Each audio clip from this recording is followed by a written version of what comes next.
Statisticians from the education sector in the region are currently meeting this week to provide support for education statistics, with a high demand in education data right across the Pacific.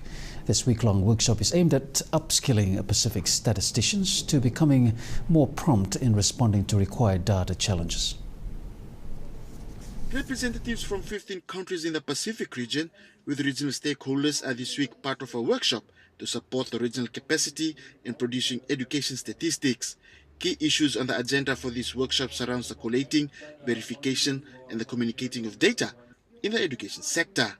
So we will be looking into equity issues, into learning assessment issues, and these specific topics have a specific set of data that Ministry of Education are not necessarily used to deal with in their daily routine. So we've been discussing how to integrate these new complex data and statistics into the global monitoring and national monitoring. And then we also look at all aspects of the data production chain, from how do you collect data, how do you verify data, the quality of education data, and also how do you communicate data.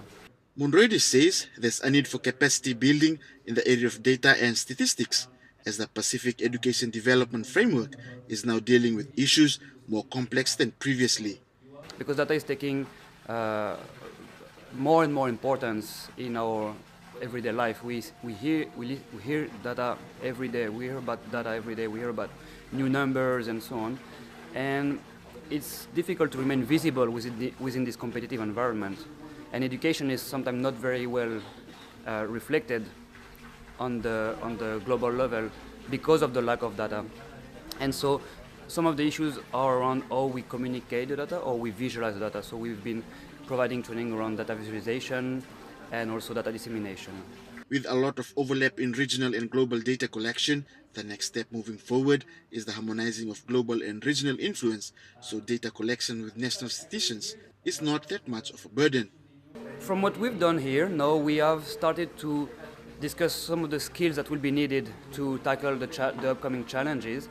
And now, after our government agree on these different issues and agree on a monitoring agenda, we will be working with countries to develop a data collection process, an optimized data collection process that actually reduce the burden on national statisticians. The week